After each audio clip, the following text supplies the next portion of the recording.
سلام داداش. بگم صدونه رو آماده کنن؟ نه، میخوام یکم سواری کنم. اما یکم چای دم بکنی برگشتنی میخورم. به مهمتم بگو ساعت 7:30 آماده باشه، ساعت 8 باید شرکت باشیم. رو چشم داداش.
باشه پسر، چیزی نیست.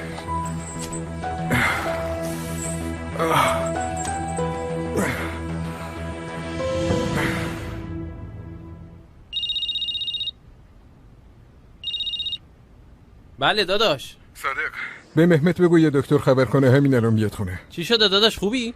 نگران نباش، خوبم، چیزی نیست. مهمتو بفرست، باید بریم به اجازه. بودو مهدی، بودو دکتر خبر. راستی بگو مسکن و داروی ضد اسپاسم و اینا بیارن. مسکن و دارو هم یادت نره. باشه آقا، حتما.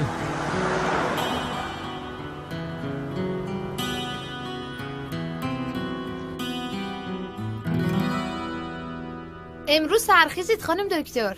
والا اگه نمیگفتم برو نمی اومدم. شب چطور بود؟ آروم گذشت خانم دکتر. آقای دکتر کجاست؟ والا آقای دکتر نمونده، خانم دکتره، بفرمایید. خانم دکتر، رئیس ما ناخوشه، باید فوراً بیاید. یه مسکنی داروی ضد اسپاسم چیزی هم با خودتون بیارین. فقط باید زود بریم، خونه همین نزدیکیاست. خون سرد باشید آقا، لازم باشه آمبولانس میفرستیم. مریضتون چشه؟ اول توضیح بدین. والا خانم دکتر از اون خبر ندارم، فقط بهم گفتن که فوری. قربون چشات، بیا سری بریم. آخه همینطوری هم که نمیشه.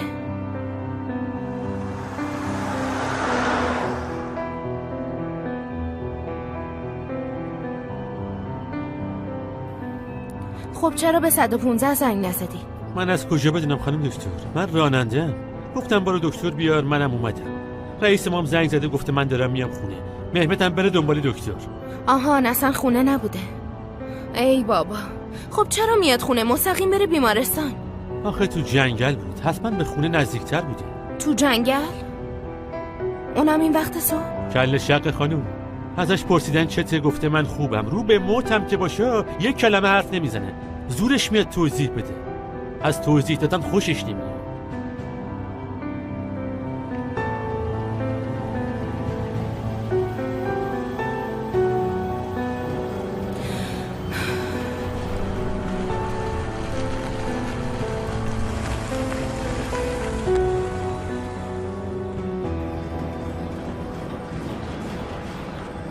خانم دکتر بفرمایید. بفرمایید.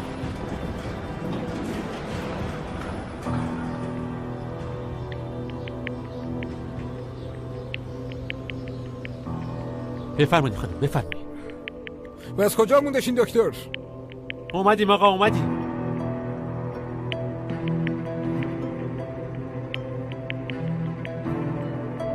بفرمایید اینجا. فقط از اول بگم اگه زخم تیر باشه من دست نمیزنم، در ضمن یخم نمیذارم. تیر؟ کدوم تیر؟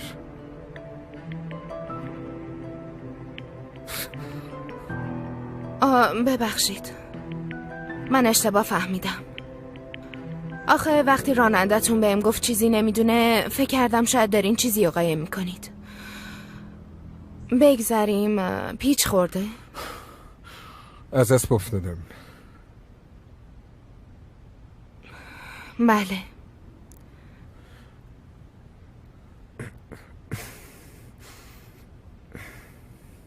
فقط باید بریم بیمارستان. ممکنه شکسته باشه. نمیتونم کاری انجام بدم. آمبولانس خبر کنیم. من نمیتونم الان برم بیمارستان. 1 ساعت دیگه جلسه دارم. شما یه مسکنی چیزی آمپولی بزنین که بتونم رو پا بشم. فقط همین. شما که نمیتونین خودتون تشخیص بدین و به من بگین چی کار کنم چی کار نکنم. مگه بدن خودم و سلامتی خودم نیست؟ میدونم چیزیم نیست. شما به جای حرف زدن این آمپول لعنتی رو به من بزنید. داره دیرم میشه. باشه، من به عنوان دکتر موظفم که شما رو درست راهنمایی کنم. اما دارین اشتباه میکنید. آفرین مهمت، آفرین. گفتیم دکتر پیدا کن، وکیل آوردی.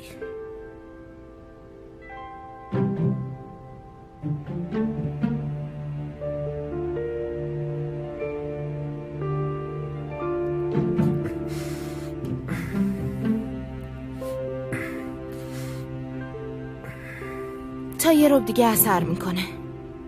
خدا شفاتون بده. همین بود دیگه. میخواد یه آمپول بزنه، 1 ساعت داره حرف بارم میکنه. خب شما هم دفعه بعد آمپول زن خبر کنید. حتی یکی از کارمنداتون هم یاد بگیره میتونه انجام بده. عجبا.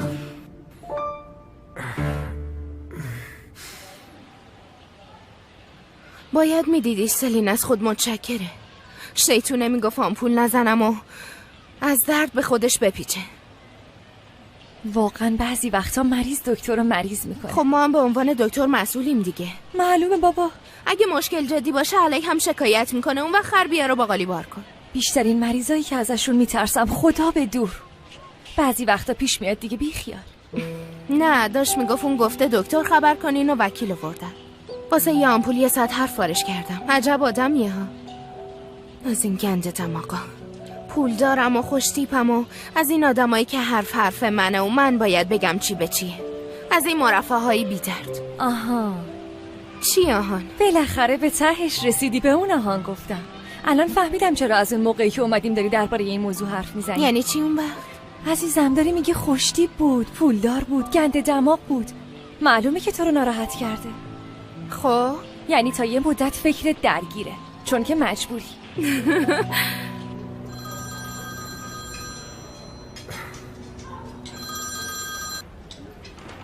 مادر جون، حالتون خوبه؟ شکر پسرم. تو چطوری؟ گفتم صدا تو بشنوم. خوبم مادر، مشغول کارم. خدا رو شکر همه چی هم رو بره. خبری هم نیست. خدا رو شکر خبری نیست. والا دلتنگتم. دیشب بابای خدا بیامرز تو خواب دیدم. گفت عمر مخفیانه میاد سر قبرم. نشونه چیه قریشا؟ آه مادر، میگه دلتنگ شدم اما خیلی وقته که نیومدی. ای بابا پسرم، مادرت دیگه پیر شده، نمیتونه هی بره و بیاد. اینجوری نگو مادر، ماشاءالله داری. آخر هفته همه با هم بیایید. حالا صبر کن تا ببینیم خدا چی میخواد. مراقب خودت باش.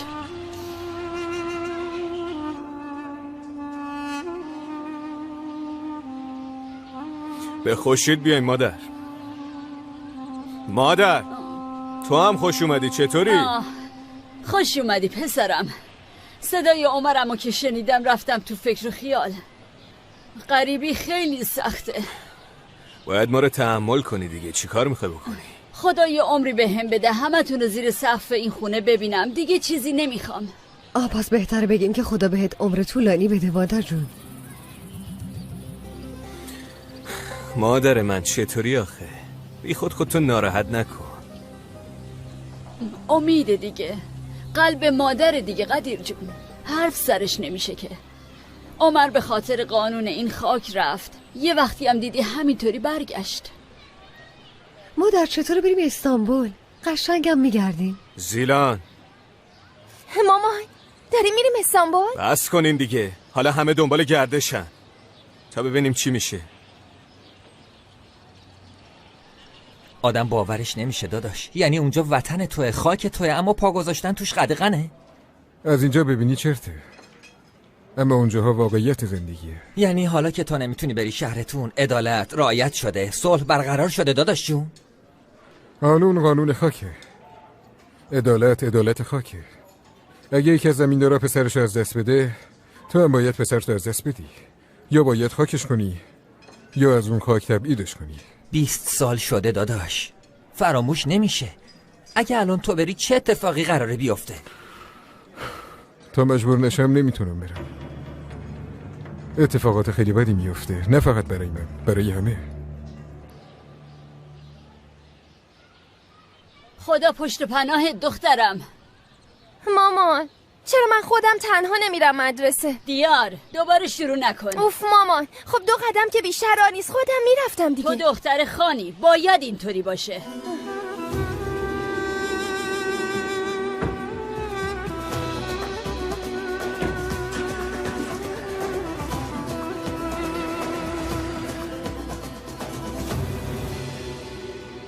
قدیر ها، کی میخوای با مادرت حرف بزنی که بریم تو اون اتاق بزرگه ها؟ حرف میزنیم دیگه زیلان، چرا عجله میکنی؟ اونم که فرار نکرده. دیروز نشنیدی مامانت چی گفت؟ هنوزم میگه شاید عمر برگرده، برای اون نگهش داشته. اوف، مادر من پیره، داداشم کجا میخواد بیاد؟ الکی خودشو ناراحت میکنه. من این حرفو سرم نمیشه قدیر. وقتی اون اتاق خالیه یعنی مامانت منتظر عمره، اما وقتی اون اتاقو داد به ما معلوم میشه که خانه خاندار تویی.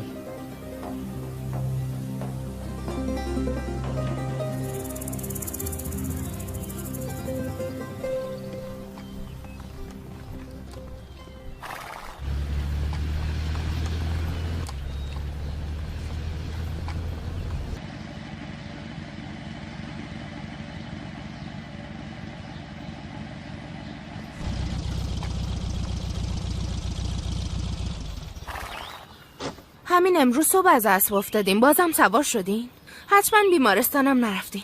واقعا نمیدونم چی بگم. مجبورم. ول کنین تو رو خدا. یعنی چی مجبورم؟ باید بهش نشون بدم که از دستش عصبانی نیستم. اسب خیلی حیوان حساسیه. ای جانم عزیزم، ناراحت شدی؟ ناراحت نشو. وای اصلا به اینش فکر نکرده بودم. خیلی شیرینه. عصر بخیر. عصر بخیر.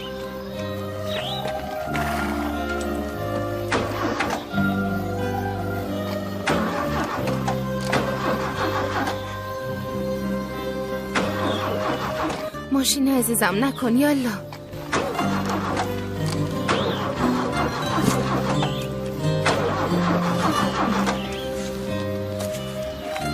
یه لحظه اجازه بدیم.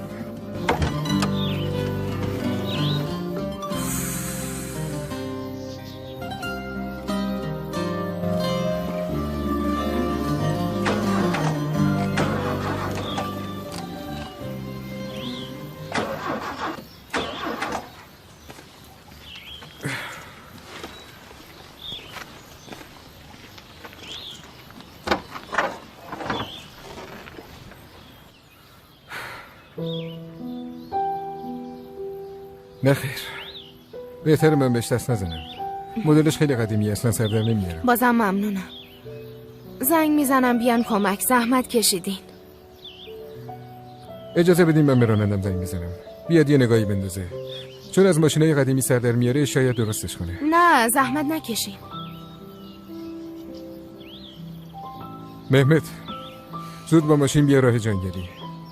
صادقم به خودت بیار. ممنونم، باعث زحمت شد. این چه حرفیه؟ انشالله که مشکلش برطرف بشه.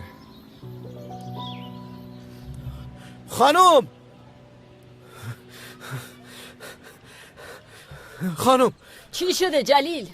خلیل خان پهلوانیا شده. سلیمان آقا مرده؟ ما خبردار نشدیم؟ این دیگه چه جورشه؟ عجله داره، مادر من میخواد با ما به جنگه.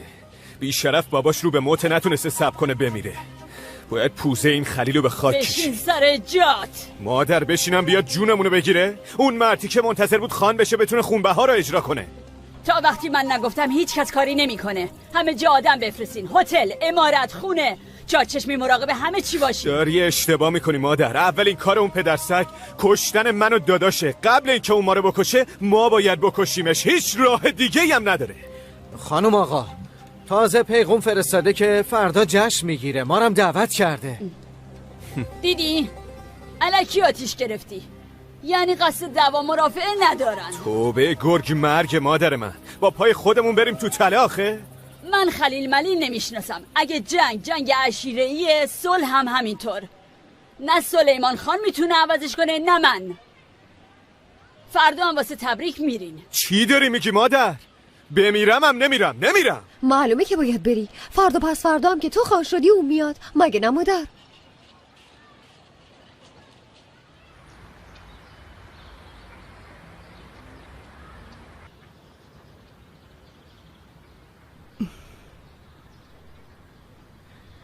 خدایا شکرت که عمر دادی خان شدن پسرمو ببینم.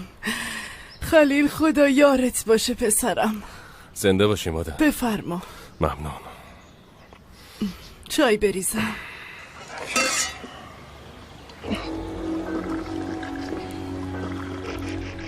صبح بخیر. صبح بخیر دخترم، بیا. ببینم اینا چیه پوشیدی دختر؟ چند بار گفتم مثل آدم لباس بپوش. نکنه میخوای منو قاتل کنی؟ خلیل، سینی خان حاضر خانم آقا. دجله تو برو غذای باباتو ببر، پاشو. من نمیتونم. منو نگاه کن، مثل آدم لباس بپوش. رحم و مروتم حالیم نمیشه، میکشمت.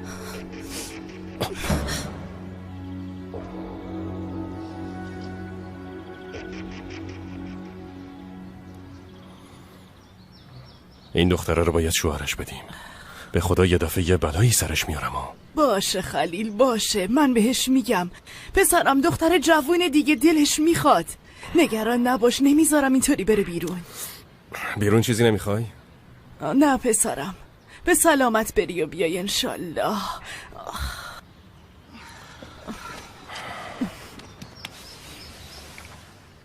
منم میرم سر خاک کامل. خدا شاهده که 20 ساله گذشته اما هنوز جیگرم میسوزه. بیشرما رفتن با قاتلای برادرت وصلت کردن. انتقام داداشم رو میگیرم مادر. شاید بابام بخشیده باشدشون، اما من نمیبخشم.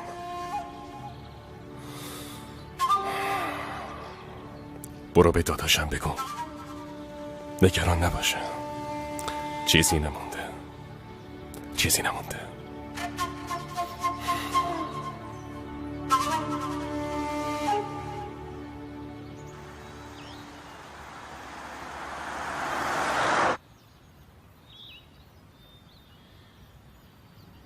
راستی پاتون چطوره؟ هنوزم درد داری؟ بد نیست. اگه هنوز از تاثیر مسکن نباشه فکر کنم که شانس آوردم. نه نیست، یعنی شانس آوردی.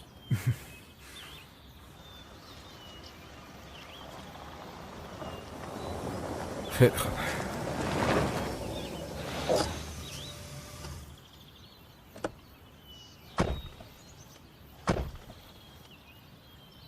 مهمت یه نگاهی به ماشین بنداز، شاید سر در آوردی مشکلش چیه.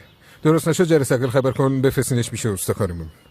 صادق تو هم خانم دکتر رو بردار ببر خونه. چشم حتما داداش. شما وسط راه منتظر نمونین. لازم نیست، بیشتر از این مزاحم نمیشم. خواهش میکنم بفرمایید. باشه.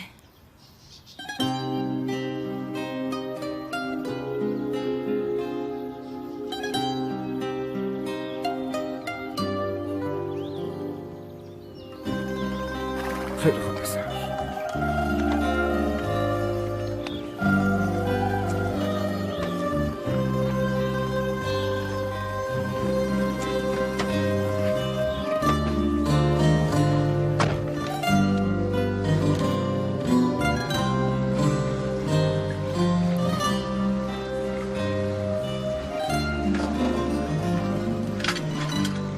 نوش جانتون خانم دکتر. متشکرم، ممنون.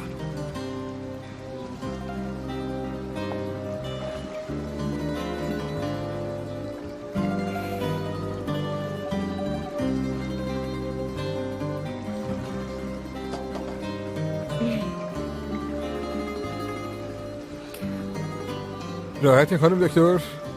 اگه گرسنتونه بگم یه چیزی نه زحمت نکشین، نیازی نیست. به اندازه کافی دردسر درست کردم. انشالله زود درست میشه. اختیار داریم، شما راحت باشید. راستش من قبلا به کسی یه گلی دادم، باید زودتر آماده بشم و برم. خیلی معذرت میخوام. البته شما به کارتون برسین، خواهش میکنم.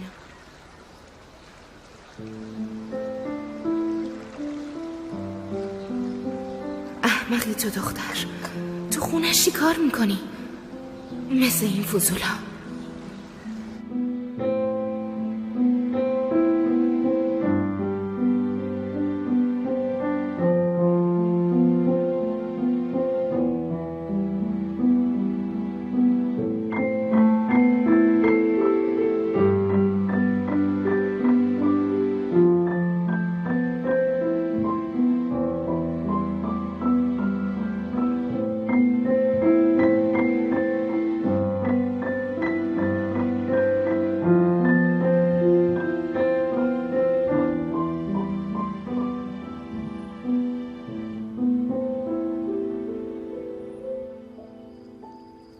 بفرما داداش. به مهمت بگو ماشین آماده کنه. داداش مهمت هنوز برنگشته. برنگشته؟ پس خانم دکتر الان کجاست؟ رفته داداش. من تو آشپزخونه بودم، ازش پرسیدم تاکسی خبر کنیم، گفته نه پیاده میرم. پیاده کجا رفتیم وقت شب؟ تو برو ماشین بیار. همین الان داداش.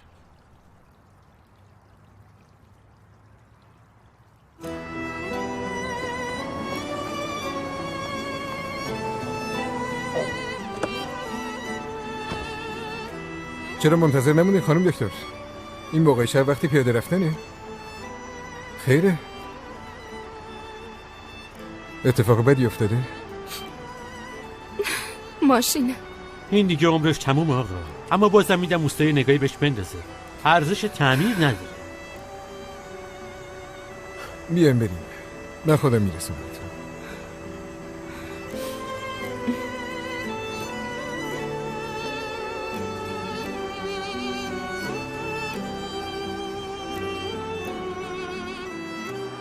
این ماشینای قدیمی خوبن، خوشگلن، اما متاسفانه خرج‌تراشن. ماشین بابام بود، یادگاری از اون مونده بود. خدا بیامرزتشون. خیلی ممنون.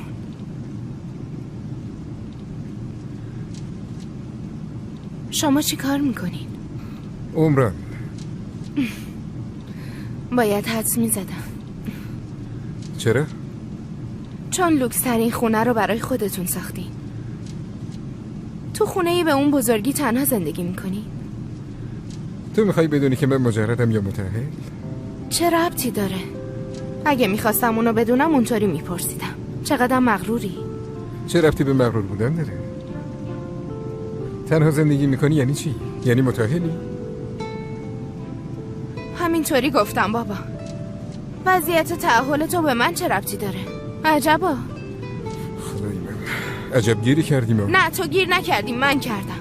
اصلا چرا باید سوار ماشینت میشدم؟ نگهدار پیاده میشم. کجا میخوای پیاده شی؟ گفتم میرسونمت. بهت گفتم نگهدار. نگهدار دیگه. وای نسی در رو باز میکنم میپرم بیرون.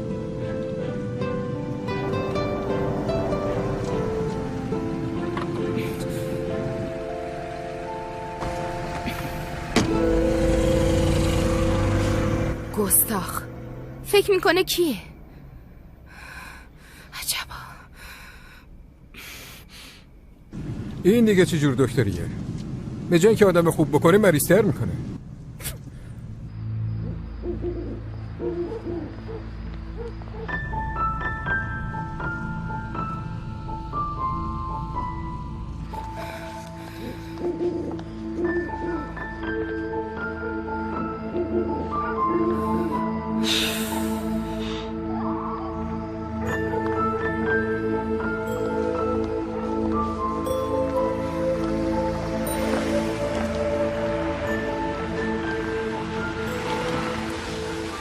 بیا سوار شو.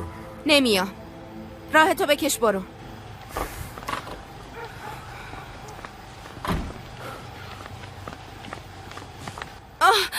دستمو ول کن، مگه زوریه؟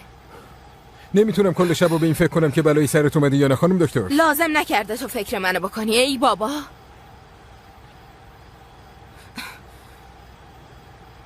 سوار شو.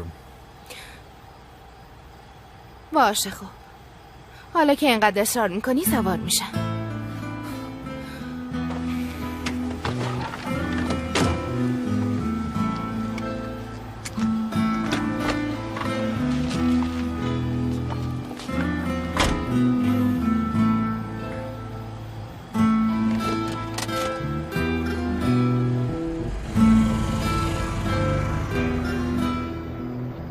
اینجاست.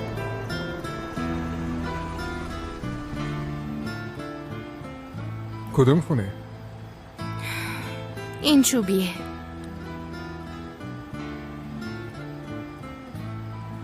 زحمتت شد، ممنون.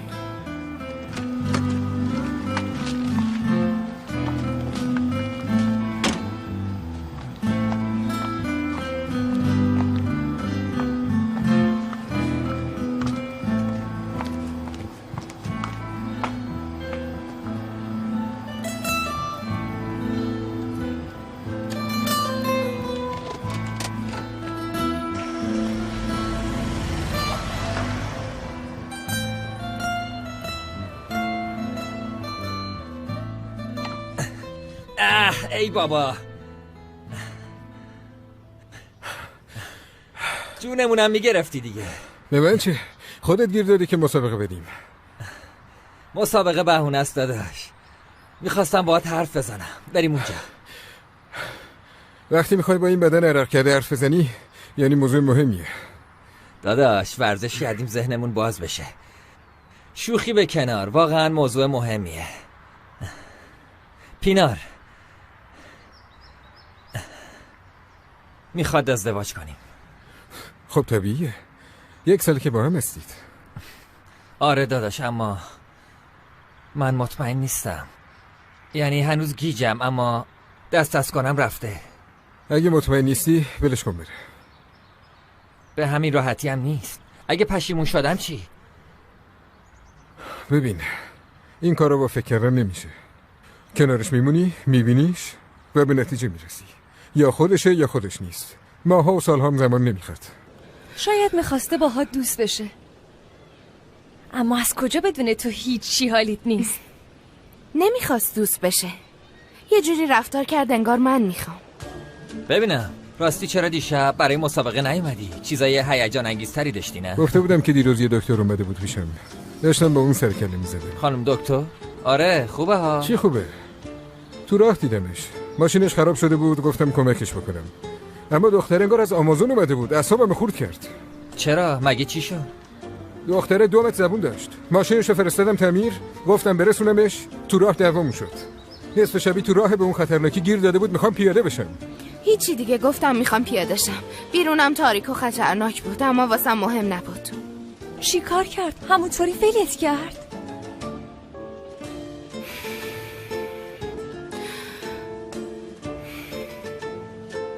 باورت نمیشه؟ آره ول کرد. وای نفهمه دیگه، از چشم افتاد. پیاده‌شم کنی میگن نفهم. پیادهش کردم. دختره رو ول کردی؟ ول کردم. چیکار میکردم؟ گفتم یکم میترسه سر عقل بیاد. ولی وقتی که برگشتم مثل گربه سوار ماشین شد. بعدش هم دیگه حرف نزد، کل راه و ساکت بود. بگذاریم دیگه. بعد دیدم پشیمون شد و برگشت، دوباره به زور سوار ماشینم کرد. وای چقدر رمانتیک. بعدش چی شد؟ چی قرار بود بشه سلین؟ تا خونم یه کلمه حرف نزدم. دیگه هم نمیخوام سر راهم سبز شه. حالا که این همه وقت گذاشتی ای کاش ولش نمی کردی. یه خیال داداش، حوصله داری یا؟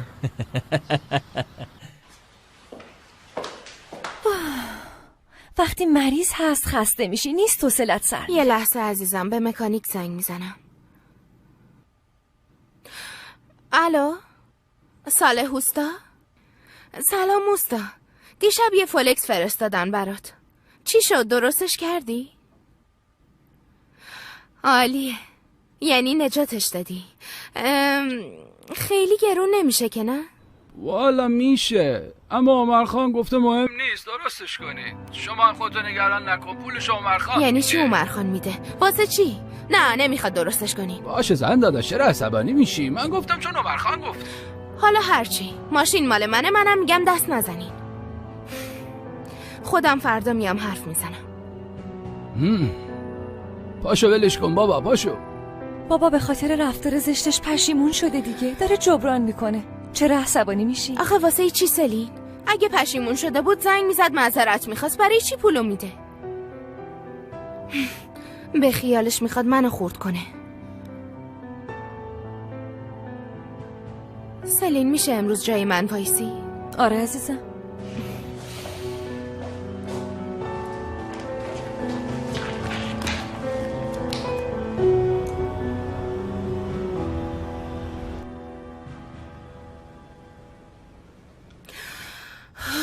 مثل اینکه نمیخواین خبر بدین. سرکار خانم خواهش میکنم بشینین، وقتشون آزاد شد بهتون میگم. هنوز دارن با تلفن صحبت میکنن. سلام. چه خبر؟ آمر من دارم میرم. خانم شب میای مهمونی دیگه. چی کار دارین میکنین؟ یه لحظه. ای بابا، کی به تو گفته ماشین منو تعمیر کنی؟ به چه جرأتی؟ هم به چه جرأتی؟ باشه توقچه، تو برو به کارت برس. میشه آروم باشی؟ ببین هی به من نگو چی کار کنم چی کار نکنم.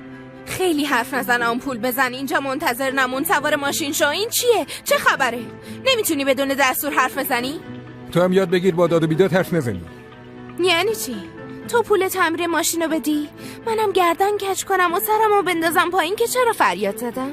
تو همیشه اشتباهاتتو با شرمنده کردن جبران میکنی؟ اولا من اشتباهی نکردم. دوما دنبال شرمنده کردن تو نیستم.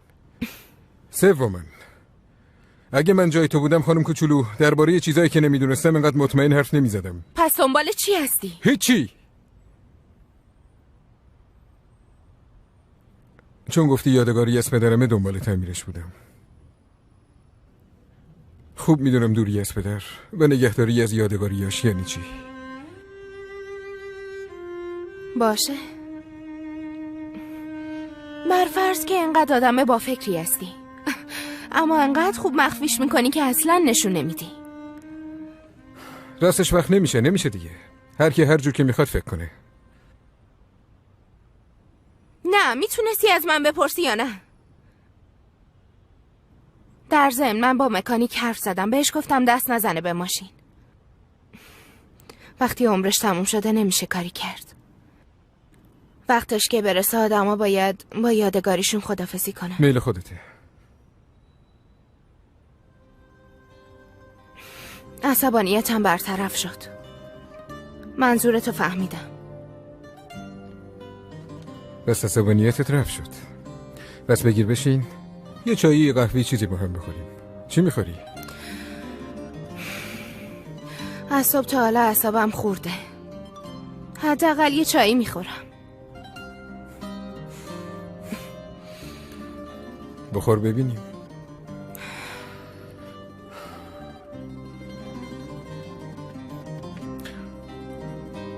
چایی بیخیال شو. باشه بریم شام بخوریم.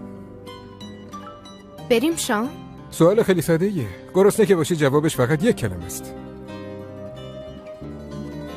ها؟ باشه، میتونیم بریم. بریم.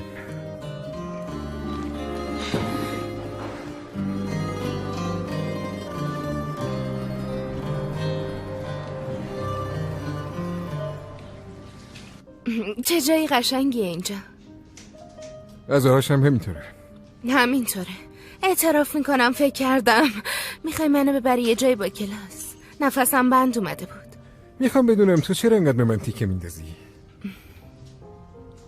من اصلا نمیشناسی اما ماشاءالله دربارم کلی نظر میدی. چرا ناراحت میشی؟ فقط اینطوری فکر کرده بودم.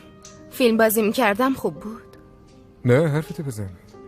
ولی من اگه جای تو بودم با کسی که به نظرم اینقدر آدم بدی میومد نمیومدم شام بخورم.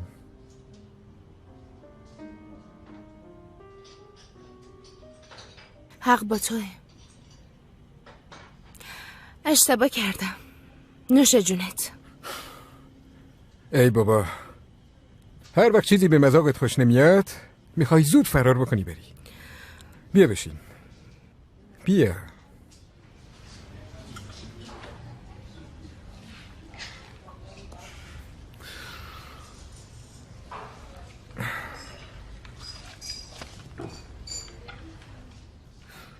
بیا از اول شروع کنیم. من عمر هستم.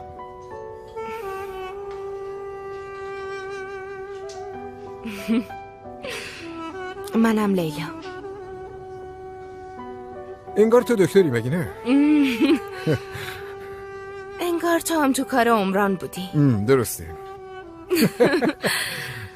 خب تعریف کن ببینم چه جور ساختمونایی میسازی؟ جایی هم هست که ما بشناسی؟ معلومه که هست، اما فعلا نپرس. چرا مخفی میکنی؟ نه مخفی نمیکنم، اما زشته بخوام از خودم تعریف کنم. راستش اگه تاج محلی چیزی نساختی از خودت تعریف نکن. اگه هم از اون آسمون خراشاست که دیگه نکن. راستش دقیقا از همون کارو میکنیم. حتی الان داریم روی پروژه بلندترین ساختمون ترکیه کار میکنیم. هی بابا، به این خونه قدیمیه که نگاه میکنی انگار مجسمن، اما این جدیده همشون شبیه هم هستن، بیروحن. به خاطر اینکه قدیما این کار هنر بود، اما الان فقط مهندسیه. آره، اما به نظرم فقط این نیست. ما عوض شدن زندگی همه چی عوض میشه. مثلا قبلا به فکر دوروبریامون بودیم، اما الان به فکر اینیم که اون بالاها چه خبره. یعنی به هر قیمتی شده میخوایم خودمونو بالا بکشیم و شاید هم برای همین آسمون خراش ساختیم. یعنی همش به خاطر بالا رفتن. تو هیچ وقت دوست نداری که بالا بری؟ معلومه که نمیخوام. زندگی تو طبقه همکف، هر چقدر بالاتر باشی ازش دوری.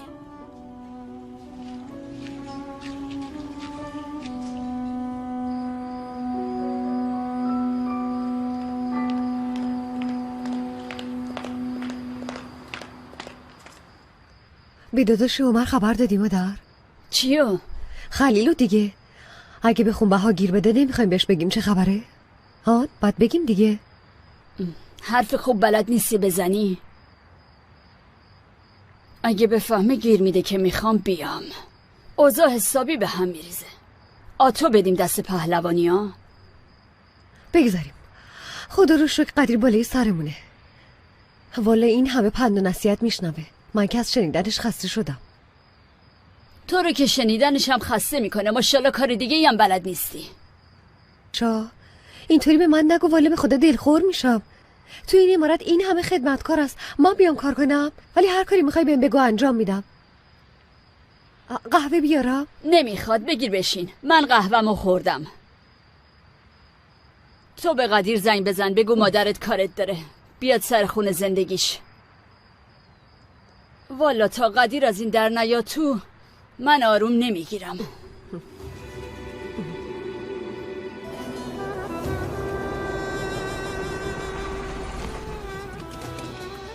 ممنون بابتشان. شب خوبی بود. برم همینطور.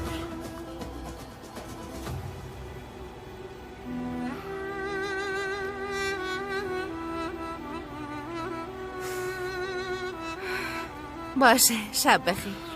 شبت هم بخیر.